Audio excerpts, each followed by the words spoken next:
Hello and welcome back to Chasing Green Arrows. This is the Fantasy Premier League special. We'll be reviewing game week 14 and looking forward to game week 15. I have with me my brother Yusuf Ismail. How are you doing?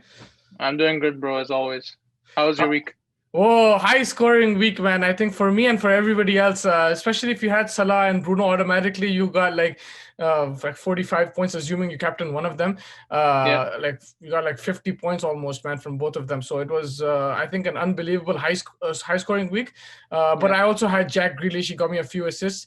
Unlucky with Chilwell, he got injured. But yeah, apart from that, I think a lot of people had really good weeks, especially if you had like the Liverpool defenders, Robertson or Trent or yeah. even Thiago Silva from Chelsea. I think you would have an amazing week. I think average was probably like 70, 80 points. It was like a really high scoring week. Yeah, the average this week was 60 points, so that's a 60 points, lot. yeah. That's I a lot. exaggerated, but it's still, yeah, it's a lot. Like, That's a lot. yeah, like I was really happy with my thing, but then I saw everyone was in the 80s, 90s in our group. So I think a really high scoring week. But I had my heart in my mouth because we told everybody, all our viewers, that keeps Salah is a must. And then as soon as the team sheet came on, he wasn't there. It was the most embarrassing moment. And then we got saved, man. 2 goals, and I said he made more than made up for it. Yeah, I remember because we discussed that, and then it's like he was. I'm like, wait, why is he like 0 points? I hadn't checked the start of the match, and then I'm like, oh, he's on the bench, and it's like crap. And then I messaged in one of our like private groups. I was like, yeah, oh my god, I captain Salah, right? And then I need him to come on, and then like he came on, and then I turned back. I'm like, what? 2 goals and an assist? That was amazing. So like he saved us, and he So ended now up being one of the top scorers apart from Bruno, I think. yeah, but Bruno just got a couple more points because he started, right? So he got those Yeah. starting points. But for Salah, now he's more than a must in your team because even off the bench, he can have that effect. 2 goals and an assist. You take that even in a full 90-minute thing. So I think he's more than a must now. But Bruno as well, man, he matched him point for point. 2 goals and an assist again, and he got an extra couple of points for starting. So both are vital. I think Bruno and Salah are now inevitable in your team. I think the Trinity is a bit weak with KDB.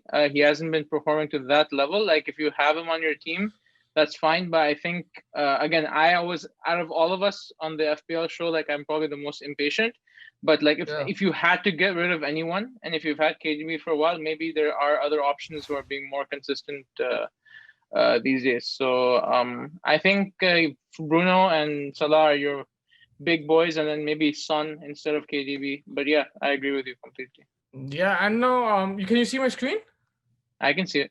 Yeah, Yeah, so look at this, man. This is why everyone had a high scoring week. Like the amount of goals is seven ridiculous. goals, You know seven what? goals. You know the funny thing is, when United conceded six, Liverpool Yeah. conceded seven. This in the same week against Villa, and it was United Tottenham. And now Okay. Liverpool scores seven and United scores six. So they've been conceding. I mean, it's crazy. Like just parallel to that.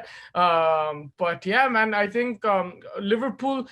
The reason why they scored those many goals, of course, they're an unbelievable team. But Crystal Palace, they attack. They don't just sit. Very attacking team. They attack. They Very actually attacking. had a couple of chances. They had a chance to equalize as well, where the cutback from Ayu for Zaha, he completely missed it. So Zaha could have easily got you a few points, but they missed out on those chances. And then Liverpool will punish you. They're just unbelievable on the counter. And I think the same thing with United. United as well. Their performance wasn't as crazy as you would think, but Leeds played into their hands. They had kept Yeah. the middle empty. It was just all attack for Leeds, and in the midfield they were outnumbered. And McTominay, Bruno, Martial, they capitalized on that. Yeah. So I think Leeds. I think that is their strategy. They play very open. They play very aggressive, and even if they're 3 or 4 down, they have the belief that they can come back into the game, and they scored 2 goals. So if it was against lesser opposition, or if maybe McTominay hadn't scored the first 2 and 3 minutes, which I think is a record, and from the least likely source in my opinion, I think there's a stat that 7,500 or 7,500,000 people had him on their team. And I think 0.02 captained him or something like that. So Uh, like that's a fluke. But anyway, like yeah, I agree with you. I think both Crystal Palace and more than them Leeds, they just play a very open game. So like I wouldn't pick their defenders, but definitely having their attackers or like attacking midfielders is a must, or yeah. even maybe a wing back. Yeah, no, definitely. How attractive is? Dallas scored for Leeds Yeah, against he United. scored. So Yeah, yeah. Dallas scored. I think even Harrison, like he's been unlucky or like he's missed chances, but he gets into really good areas, and he can give assists as well. I would watch out for him right now. He's not getting those points because he's missing those chances, but he's getting into those positions for sure. And Leeds, like you saw, even if they're 6-1 down, they're gonna keep attacking. Yeah, So they don't stop. there's always chances for goals there. But for Liverpool, Firmino, what do you think about him? I mean, he's a forward now, not a midfielder, but is he an attractive option considering his price and the fact that he's in good form? Or do you think it's just like a period and Mane and Salah are much more likely to score than him consistently? I don't have the detailed stats, but it just seems that this season Firmino has been a bit absent. Maybe if it's injury, was he injured? No, I mean he did He's play quite a bit. then I think that it's maybe you wait and see with Firmino and see how he Yeah. performs in the He next got few yeah, I think games. he got injured in between, but he's played a few. He's played quite a few games this season, but he He's not wasn't. as effective as he was maybe a season or two ago when he was a must. Like he was a really good attacking option. He'd always be considered.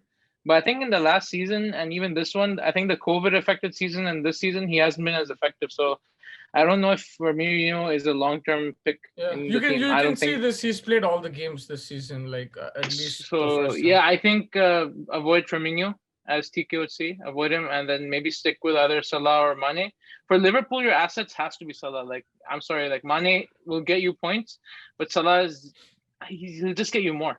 Yeah, There's a higher chance he'll get you more. and I like to be honest because the fact that KDB is not performing, even Son is because the way Tottenham played, they get like one or two chances. I would actually really consider Robertson and like sacrifice either Son or KDB for a cheaper midfielder, maybe like a Zaha, and get in Robertson because he's like the 7-0 out of there. He got like a few assists as well, if I'm not mistaken. Yeah, He one got one assist. assist. He got one assist. Alexander Arnold also got one assist, and they got clean But sheet. So both those Robertson guys are has good been more options. consistent. Yeah, Robertson has Robertson been has been this more season has consistent been going more with. consistent. Last Yeah, two seasons has been Trent, but yeah. this season Robertson stepped up. The thing is, Trent can take free kicks, so he's always a viable option. But yeah, Robertson is looking in really good form and he's whipping those crosses. He can score as well. But Yeah. it's those assists. I think for if you want, if you can get a one or two assists, like one assist a game is amazing with a clean sheet. That's like points in the bag. So I think that's a really good option if you want to sacrifice one of your midfielders because I don't know Yeah, if you could. KDB and Son will produce those numbers consistently. So, Like so, so how did Tottenham do this week? I think they played well, right? no, Tottenham lost, man. They So, lost so you can see over here 2-0, Leicester two won. zero to Leicester. Sorry, so I completely missed that. So I don't know. Like Tottenham are hot and cold, man. As far as the assets go, like they're maybe not as consistent as Fernandez and Salah, but maybe you're right. Yeah. So because Liverpool's picking up form, they were leaking goals, and now their attacker. I think their defense is a bit sturdy now. They're coming back from injuries and that sort of stuff. So Yeah. maybe and you're right. And Investing in Liverpool defense. Look at Liverpool's fixtures 27th, the day after Boxing Day, they're playing West Brom. And So that's easy. That should be a clean sheet. But with this season, you never know what's going to happen. yeah, you never know. And one thing I would say, like, I don't know if it's going to be like 6-7-0 because West Brom's not going to play like Crystal Palace. They're going to park the bus. So Liverpool should definitely win. But like, West Brom held City to a draw at the Etihad. So I wouldn't make too many changes, but I would if you have to have Salah, I think keep him captain. But I think Robertson is also a very interesting and very good kind of buy if you can take out one of your midfielders. And I guess bridging from that, what are your thoughts now on Leicester assets and the Chelsea assets because they are performing? There are certain names who are performing. Like Vardy wasn't performing in the middle, like he had a few blanks, but overall, like Justin for Leicester and I think for Chelsea. I don't know if they have the same name, but no, James for Chelsea James, and yeah. Justin So for James Leicester. didn't play this game week. I think he picked up a knee injury, but he should be Okay. back next week or the week after. I just wait for him to come back. But he's definitely an amazing pick because he goes forward as well. He puts in those crosses. So like and with Chilwell getting injured, I think James is. If you already have if you have Chilwell, I think it's a direct swap. You can bring in James if he's fit. How about Zuma though? So let's because Zuma has been a no buy from TK. So TK has been of the opinion that Zuma is overpriced or he's overperforming, so he might have a low thing. So is Zuma a serious pick or would you go with James? I definitely have. I have Zuma in my team. I don't have James, There you go. Okay. but the thing is, with the center backs, one of them might score. Thiago Silva, he scored a goal and he got you a clean sheet, right? But he's not going to Yeah. score a goal every game week, and neither will Zuma. But you have Yeah. higher chances of your fullbacks giving you assists if you look at it that way. I can be completely wrong, like it could be, but like if you go and check the stats and the history, fullbacks definitely have a better chance to give you more points because of the assists. I think a few game weeks ago, Zuma got me like 13, 14 points because he scored a goal and a clean sheet. But this time it was Thiago Silva, so I didn't get those points, right? So with Yeah. the center back, it's like that. They'll score and then they'll think, but they'll get you the clean sheet. But I think if you can get a clean sheet and an assist, which is more likely with a fullback, I think I Yeah. would go with that. So that's why I would probably stick to James. I have Zuma and Chilwell. I just doubled up on Chelsea. So But what are you looking at? Are you looking at Justin maybe for Leicester, and who's in your attack? Like, are you playing a less expensive attack? Like, what's your strategy? I yeah, guess. this is my team. So I had Kane in my team. I took him out and I went midfield heavy. I got Salah into my So team I and did the kept same thing. I have the same approach. Bamford and Calvert-Lewin up front. Yeah, so I have Chilwell here, so I'll need to take him out. I'll bring in either James.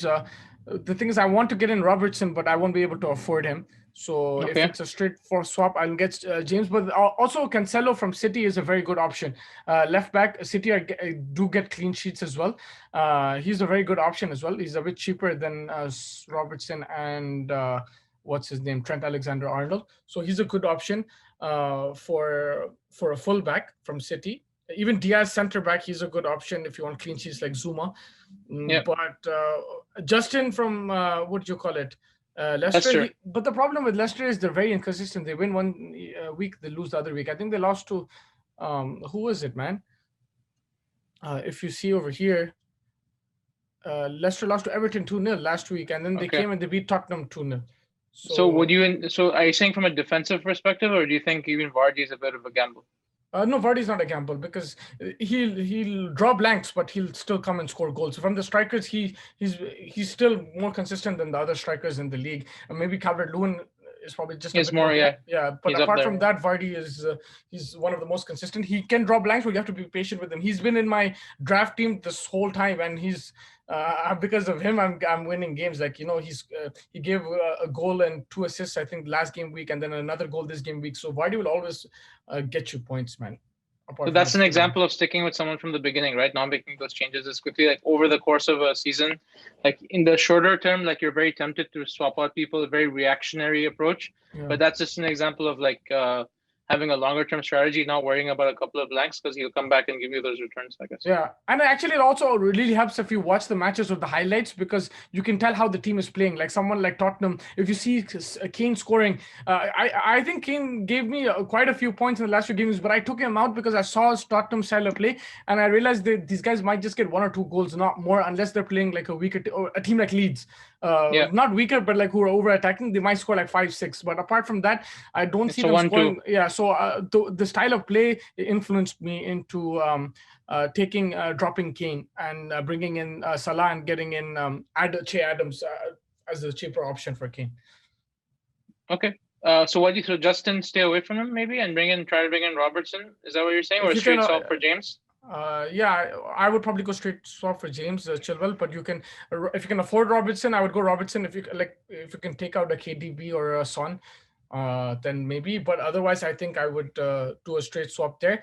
And Justin is a good option, but I might just wait a few more games. So let me ask you a direct question then. So I have KDB and I have Chilwell, right?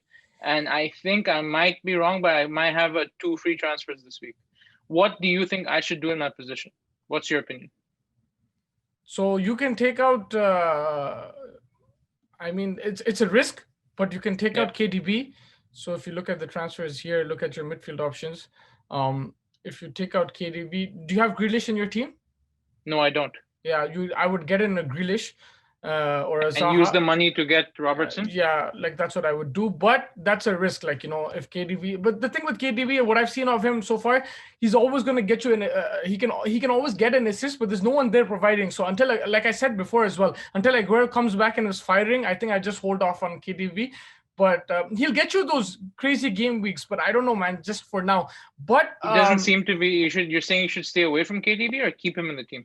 No, I'm saying initially, no, I would stay away from him if you don't have him. If you have him, Okay. stick with him another game week or so and see. But if you don't have him, I wouldn't go for KDP. Like, I'm not gonna go for him right now. Like, I feel Grealish has been way more Effective. consistent. Yeah, he draws Effective, blanks yeah. as well, but then suddenly he comes with games like he got a couple of assists. So I stick with Grealish, 100%. KDB, who are they playing? They're playing Newcastle. So I would wait another game week if you already have him and see how he performs. If Aguero comes back, and definitely you can see that. And if it works, it works.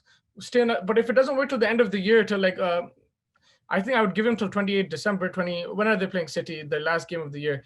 It's here on 28th against Everton. Okay. Give it till then, and then if he's not working, just take him out and then bring in Grealish and get in Robertson New Year's. All right. What any other assets you're looking at? Who are like the tops? I think the top scorers from last week. Thiago Silva was an anomaly. You don't expect it. Mina, I think from Everton. He scored 11. I think he had a goal or an assist, a header. I think he has scored. El Ghazi for Aston Villa has had a couple of good games. So what? Any thoughts on him? Yeah, I think it's a really good bargain pick because I watched a couple of the games closely. He missed a lot of chances in the last game week when they. I think who were they playing? Aston Villa was playing. Sorry, 1 second. When they're playing Burnley, he missed a lot of chances, El Ghazi, but then again, he got those chances and he converted it against West Brom. So I think he's definitely a player to watch out for. I stuck with Grealish, but if you want someone a cheaper option and who gets into those positions, I think he's playing like a striker. So I would definitely look at him as a bargain pick. But it's more of a punt. It's not like it's not like Grealish is more solid over the course 100%. Of the season. Grealish is a baller, man. I think he's like my favorite player in the league right now. He's unbelievable. He's class, man. He stayed with Aston Villa and he's like playing so awesome with them. So yeah, definitely. Yeah, and like he can score your goals, but he'll always create chances and he'll be there in and around the box. He will give those assists. Something what I expected from James Rodriguez to do consistently. We just saw that some sparks in the beginning, but Grealish is doing it consistently. But it's been an unpredictable season, and Grealish will draw blanks. But I've been sticking with him. I think look at his stats over here. Can you see this? Yeah, I see it. It's like 3, 8, 24, 3, 1, 3, 1, 15, 6, 1, 10, 2, 3, and then 10. Yeah.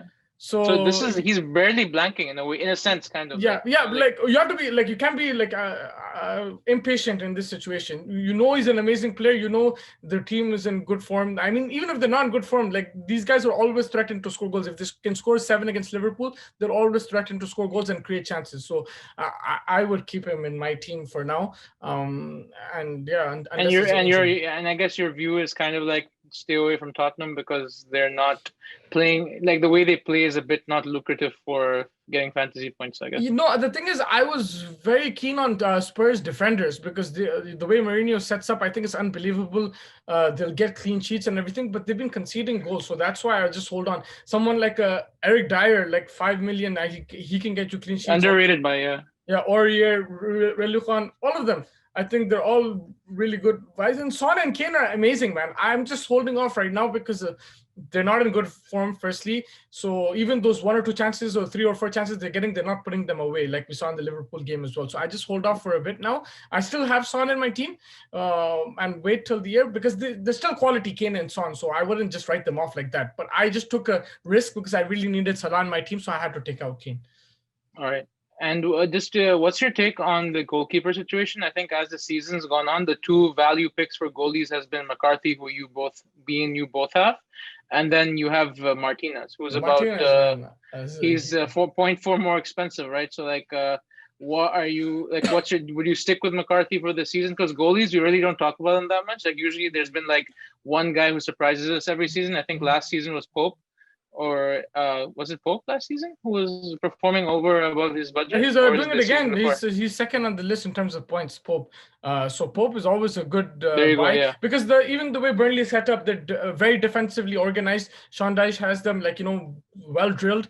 They have potential to keep. They're a difficult team to break down, so you can expect clean sheets from them. But right now, Aston Villa are really good going forward as well, and Martinez is unbelievable. He can save as well, right? He can save penalties. He can save those shots. I think one of the game weeks he got like bonus 3-4 points just for saving shots, even though he didn't get a clean sheet. So I think right now Martinez is the best option. Southampton have been conceding in the last few game weeks. McCarthy, I still have McCarthy, but right now Martinez does look, but he's like you say, he's 0.5 more. So I'd stick with McCarthy till the end of the year, till Jan, and then see what happens. And what about Southampton defensive assets? They were peaking a bit for a while. You had Walker Peters. You had I don't know how to pronounce his name. Bednarik. Sorry, what's his name? Vestergaard. Vestergaard. Yeah. So I have Vestergaard even before he popped off. I had him for about 5 weeks now. I had Walker Peters in the beginning. So what's your take on the defender, Southampton in terms of defenders as well? Yeah, I think you can keep one of them. I went for Walker Peters because he can give assists as well. So I went with him. But I think Benedict and Vestergaard are also they're decent options. But I just went with the fullback. I would just keep one of them for now. They've been conceding goals, but I think someone like a Walker Peters can get you assists. So yeah, if you haven't, back them. And Konsa, unfortunately he's injured. Otherwise, he was a good person to have. For Villa, I still have him. He's on my bench, but right there you can see 4.7. I think he's excellent asset. He's getting the clean sheets and he's a bargain, but he's injured right now. So I'm still keeping him on the bench because his price is really good. So I'm still keeping him on the bench and seeing. But I'll need to make some changes in my defense because I have a couple of injuries here. So. But if you look at looking forward, game week 15. Yeah, so what are you? Because now we have basically three game weeks back to back almost, right? So just to follow up with what you're about to say, what's your strategy going forward, and just generally, what do you think? Firstly, just a reminder, before deadline day, watch the press conferences or read on the press conferences, see if there's any hint for rotations, who's going to play, who's not going to play, is there any injuries, is there any COVID situations, because that will dictate your team. And if not, then if you're looking at the fixtures, I'm going Salah captain again. I wouldn't pull the triple captain trigger yet because I would wait for a double game week, but the Salah captain against West Brom looks a juicy fixture for him. Even if he comes off the bench, he can score goals. So I think if you have 2 or even 3 Liverpool players, you're going to do good this week, but probably go with 2. Don't overdo it because you never know with this season. But there are some people who are paying dividends with 2 Liverpool defenders. I think TK has 2 defenders. Liverpool. I mean that's it's a risky move, but yeah. But if you have Alexander and Robertson, then they both can get you assists even if there's no clean sheet. You don't just have to bank on the clean sheet, so it's a bit less of a risk. If you have 2 center backs and you're banking on clean sheets or just a random corner goal header, so that's I mean that's why we say fullbacks. But I think City. Liverpool, really good fixtures. Kevin De Bruyne is an option, but I'm going 100% Salah as captain. Kevin De Bruyne, you can still watch him and see what he does. Chelsea have a really good fixture against Arsenal Emirates. I'm sorry, bro, it's true. So I have both Abraham and Werner in my draft team. Werner has missed a lot of chances, been very frustrating. But Abraham was benched for Giroud, but he came on in the last game against. Scored a brace. Against West Ham, he scored a brace. So someone like Abraham, Firmino, these guys are good bargain strikers if you need to save money. But it's also about consistency, right? And Abraham hasn't started every game, but he's good differential to have. And Leeds, they're playing Burnley. This is going to be a really, really, really interesting game. One team is complete opposite to the other, defensive versus attack. So if Leeds can 0-0 draw or a 1-1 draw, it could be a draw. But if Leeds can break down Burnley early, if they can get the early goal, then you can expect more goals in this game. Otherwise, I think it's going to be a tight game because Burnley is going to keep it tight.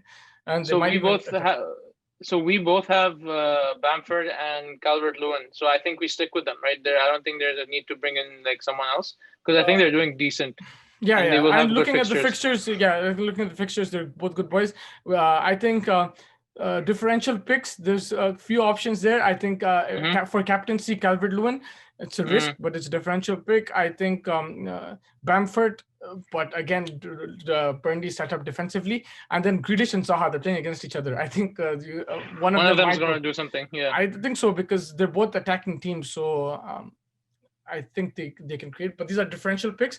But if you want to save, you want to be safe, you want to be thing, just go Salah, man. I don't think you can go wrong I with that, think Mohamed unless you're Salah. in a desperate situation, I think even if you're mid-table in your group or your private group, wherever, I think Salah for now is a good shout. We don't know how much rotation Liverpool's going to do in this Christmas end of year fixture Yeah, run-in. I think the fact that he came on as sub, he'll probably start this game.